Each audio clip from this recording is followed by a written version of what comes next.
Cewek yang mati rasa itu nggak tahu nih hatinya tuh untuk siapa. Jadi dia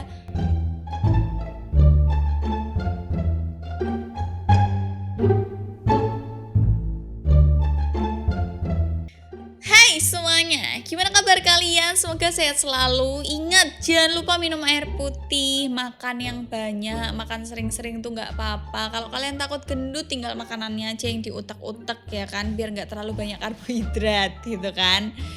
Tapi tetap semangat semua teman-teman, mau apapun yang lagi kalian lakukan sekarang. Pokoknya intinya tetap semangat ya kan, jaga kesehatan. Karena sekarang hujannya tiba-tiba nggak menentu gitu ya. Ntar di sini hujan, di daerah mana udah nggak hujan, padahal masih satu kota gitu kan. Jadi kalau buat kalian yang sering berpergian keluar-luar ya kan, selain bawa masker, hand sanitizer, disinfektan spray, tetap bawa baju tebel, bawa baju ganti ya kan. Kalau yang naik motor ya harus bawa jas hujan. Meho pas kamu keluar rumah tuh nggak hujan, tapi tetap bawa ya kan, buat jaga-jaga aja gitu. Hari ini kontennya menarik ya kan, kita akan berbicara tentang mati rasa. Siapa di sini yang sering mengaku, Mbak aku tuh lagi mati rasa? Biasanya nih ya, orang gila tuh nggak akan mengaku dirinya gila, karena dia nggak sadar kalau dirinya gila. Dia menganggap dirinya waras, ya kan? Jadi orang sakit itu nggak pernah, kecuali kamu panas, badannya udah kelihatan panas 40 derajat lah, itu kamu mungkin sadar kalau kamu sakit gitu ya. Atau kamu udah kayak aku, udah sakit tipes, ternyata dicek lab tipes, tapi nggak kerasa kalau sakit tipes, taunya itu kecapean, mungkin bisa jadi kayak gitu. Jadi yang nggak kelihatan mungkin kita nggak sadar gitu ya. Sama halnya kayak mati rasa. Biasanya orang yang mati rasa itu nggak sadar kalau dirinya lagi mati rasa. Dia taunya enggak, aku biasa aja, aku kayak aku pada umumnya, kayak aku sama aja ya, aku gini-gini aja gitu loh. Tapi yang kerasa adalah orang di sekitarnya, temennya, atau sahabatnya yang ngeliat dia sering dari tahun ke tahun, yang selalu dengerin ceritanya dia, kok ini agak berubah, kok ini berbeda. Tapi kita sendiri yang misal mengalami mati rasa itu biasanya nggak tahu kalau kita lagi mati rasa, ngerti nggak? Dan aku bingung sama orang-orang yang sering ngechat aku bilang, Mbak aku tuh lagi mati rasa, tapi kamu merasakan getaran-getaran cinta oleh lawan jenismu, ngerti nggak? Aneh guys. Orang mati rasa itu menurutku ya, sekali lagi konten ini berdasarkan observasiku, berdasarkan pengalaman orang-orang yang cerita ke aku, dan aku akan narik garis merahnya baru aku ceritain lagi ke kalian. Jadi ini menurutku, ngerti kan? Dan kalau orang mati rasa tuh beneran gak sadar, dia gak tahu kalau dirinya tuh mati rasa, dan dia kalau dibilang kamu tuh lagi mati rasa, enggak. Biasanya orang yang mati rasa itu disebabkan karena suatu kejadian di masalah percintaannya dia, atau masalah hubungannya sama orang lain. Intinya bukan cuma dirinya doang, tapi masalah dia sama orang lain. Nah biasanya di situ hubungannya nggak baik nih. Misalnya dia melakukan suatu kesalahan, atau dia pernah disalahi orang, atau dia pernah punya kayak pacarnya ngapain yang bikin dia sakit hati, bikin dia nggak cuma sakit hati, nggak cuma sedih, nggak cuma nangis, tapi kecewa. Kecewanya nggak cuma sama pasangannya, tapi kecewanya dengan dirinya sendiri dan dengan waktu yang udah dilaluin bersama. Jadi dia kecewanya tuh bener-bener keseluruhan gitu loh, menurutku sih gitu ya. Tapi aku nggak tahu teori pastinya, karena nggak ada yang bahas tentang mati rasa ini ya kan. Adanya mati rasa kaki karena bius kayak gitu-gitu tuh ada, tapi kalau mati rasa hati tuh nggak ada yang bahas gitu kan. Jadi kalau kalian lagi ada di posisi mati rasa, mungkin kalian nggak ngerasa, dan ketika kalian nonton videonya juga oke lah, tak tonton, ada aku nggak ya di situ kayak gitu. Yang pertama, kalau kalian mati rasa itu, kalian, ini untuk cewek ya, ini untuk cewek dulu, nanti siapa tahu kalau ada waktu kita bahas tentang cowok, atau kita bahas dua-duanya aja. Ketika cewek mati rasa, dia akan friendly ke semua cowok, begitupun juga cowok. Jadi manusia ini akan hanya melakukan kewajibannya sebagai manusia. Ya dia nggak teli, goblok-gobloki, baik ya baik, ya dia friendly ke semua orang. Kalau cewek ya friendly ke semua cowok. Mau ada yang niatnya deketin ya dia tetap friendly, oke-oke aja. Mau niatnya temenan ya dia oke banget. Mau niatnya memanfaatkan, tergantung orangnya.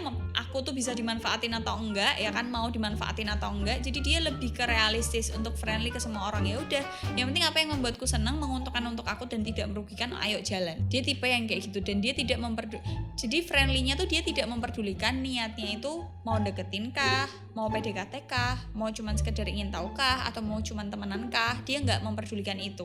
Tapi yang dia pedulikan hanyalah ya saat itu, misal kamu deketin aku, misal aku lagi butuh untuk dianterin, delalah ada cowok yang mau nganterin aku, tapi dia niatnya mau PDKT, tapi aku enggak, ngerti kan? Ya jadi dia let it flow aja, friendly ke semua cowok, dia oke-oke aja anaknya. Dan kalau cowok ya udah dia oke-oke aja. Misal ada cewek yang ngechat ya, kalau dia mau dia bales, kalau enggak ya enggak. Ada cewek yang deketin, ngajak makan bareng waktu di kampus atau di sekolah atau lagi les atau lagi apapun atau lagi ada kegiatan apapun, diajakin bareng berdua. Kalau dia mau ya ayo, enggak ya enggak. Jadi dia let it flow aja, jalanin aja, ngalir aja. Jadi dia friendly ke semua orang dan hanya menerapkan prinsip manusianya. Ya udah, membantu sesama manusia, baik sama manusia. Seenggaknya kalau kamu nggak bisa baik, nggak bisa nolong ya jangan jadi jahat. Jadi dia kayak cuman menerapkan prinsip itu. Selanjutnya, kalau aku cewek yang mati rasa, biasanya aku akan menganggap semua cowok itu sama. Aku akan menstereotype. Misal ada orang yang jelas-jelas dia ngomong aku mau deketin nih, biasanya cewek akan enggak, pasti nanti endingnya ya mungkin awalnya baik, mungkin awalnya kita bisa senang-senang, mungkin awalnya kita berusaha untuk saling mengenal, tapi endingnya kita sakit hati lagi, gak ada yang cocok lagi, putus karena ada yang gak cocok, putus karena perselingkuhan, putus karena apapun itu, putus karena mungkin keluarga atau kita beda agama dan lain-lain. Ya udah sama aja endingnya, terus aku ngapain mulai lagi. Jadi dia akan berprinsip seperti itu. Begitupun juga cowok, mungkin dia menaruh rasa di awalnya, seneng gitu ya, ada yang merhatiin, ada getar-getar cinta, ada bibit-bibit cinta gitu di dalamnya. Tapi dia akan menganggap kalau sama aja lah cewek, nanti endingnya apa, matre lagi. Cewek biasanya apa, menganggap aku nggak pengertian lah, apalah inilah, nanti endingnya alah putus terus aku kudu move on meneh, males. Biasanya akan seperti itu. Jadi dia menstereotip orang-orang sama kayak masa lalu yang dia dapat.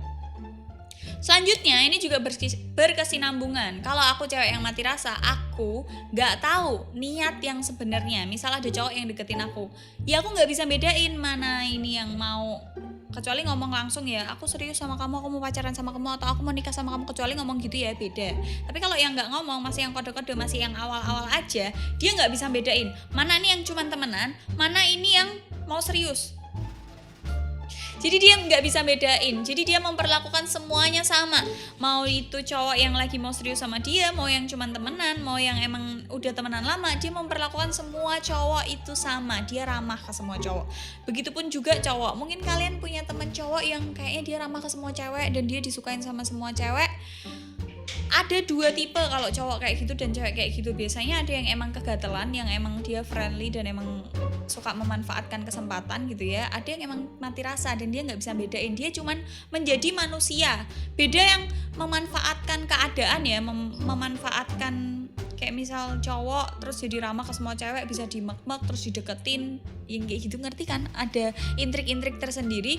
Itu dia tidak menerapkan asas kemanusiaannya. Dia lahir jadi manusia untuk membantu manusia, untuk baik ke sesama manusia. Enggak, beda ya. Yang mati rasa tuh ya cuman baik aja, enggak memanfaatkan sama sekali. Maksudnya enggak nyari bati-bati gitu loh, rak batinan, ngerti kan? Nah begitupun juga cewek kalau mati rasa ke cowok, dia nggak tahu nih niatnya yang mana.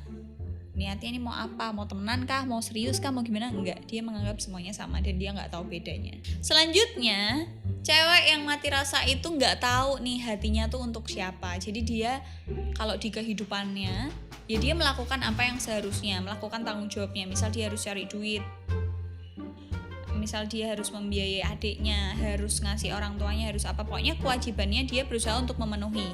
Dan dia tuh nggak mikirin pasangan. Kalau orang mati rasa tuh topik pembahasannya ketika mau ngapa-ngapain sama siapa aja tuh nggak pernah membicarakan tentang pasangan, karena nggak ada di kamusnya dia, karena nggak lagi dia pikirin saat itu.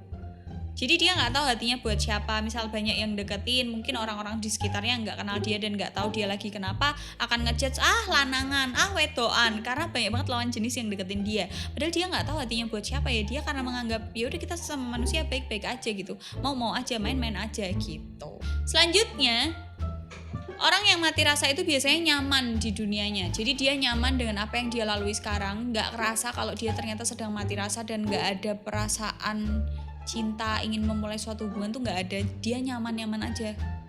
Padahal tuh sebenarnya ya dalamnya tuh kayak lagi sakit gitu loh, lagi terinfeksi dalamnya. Coro-corone kalau kamu lagi luka, lah lukanya tuh lagi merah yang panas, kalau dipegang dari luar tuh panas. Nah dia tuh mungkin lagi kayak gitu, orang yang mati rasa. Dia nggak kerasa kalau dirinya lagi terinfeksi, jadi dia nyaman-nyaman aja dengan dunianya. ngerti gak sih, dengan dia yang lagi dideketin tapi dia biasa aja, mungkin dia nggak sadar udah nyakitin orang ya kan, karena mungkin orang itu niatnya mau deketin tapi dia biasa aja gitu kan. Dan kalau dibahas tentang cinta pun dia udah muak gitu loh, karena dia mungkin punya punya pengalaman yang nggak enak tentang itu. Dan ini yang terakhir, biasanya orang mati rasa itu cenderung dingin ke semua orang. Ya dia baik seala kadarnya. Oh oke. Oh temanku jatuh, ya udah tak bantuin berdiri. Tapi cuman seala kadarnya, dia cenderung dingin. Dan semua statement yang dia keluarkan, cara pengambilan keputusannya tuh bener-bener dingin. Memikirkan perasaan manusia iya, tapi nggak 100%. Paham nggak sampai sini? Jadi si orang yang mati rasa ini, dia kayak zombie, ngerti nggak? Ya udah, dia menjalani hidupnya, melakukan tanggung jawabnya, menuntaskan tanggung jawabnya, tapi dia nggak ada hati di situ, nggak ada jiwanya di situ, ngerti kan? Kayak kalau temenan ya udah biasa, udah aku mau pulang, oh ya ketawa ya seala kadarnya. Jadi orang yang mati rasa itu mungkin lagi terinfeksi dalamnya. Kalau aku gambarin orang mati rasa tuh kayak hari-harinya tuh abu-abu, banyak kabutnya, pucet, menjalani hidup ya udah jalanin aja gitu. Menurutku orang yang mati rasa tuh seperti itu. Jadi kalau ada orang yang mengaku dirinya mati rasa, mengaku dirinya aku lagi di tahap mati rasa nih, dia sebenarnya belum mati rasa. Karena orang yang mati rasa pasti nggak tahu kalau dirinya lagi mati rasa. Gitu teman-teman, semoga bermanfaat, semoga membantu buat kalian yang lagi bingung, atau buat kalian yang punya temen nih, temanku kenapa sih kok kayak gini dingin banget, oh ternyata dia mati rasa, kayak gitu. Dan kalau kalian punya teman atau kalian ngerti kalau orang itu lagi mati rasa, jangan langsung diingetin kamu tuh mati rasa gini, jangan langsung digituin, tapi coba gali dia tuh mati rasa karena apa, dia habis melalui kejadian apa. Itu yang harus kamu gali, karena ketika dia sudah bisa berdamai dengan masalah yang dia hadapin sampai dia akhirnya mati rasa, kalau dia udah bisa deal sama itu, dia udah bisa nerima, oh oke, aku udah pernah punya masa lalu seperti ini dan aku udah menerima, mungkin dia bisa sembuh dari mati rasanya. Gitu teman-teman, semoga membantu. Don't forget to like, comment, and share videonya ke teman-teman kalian. See you on the next video, bye.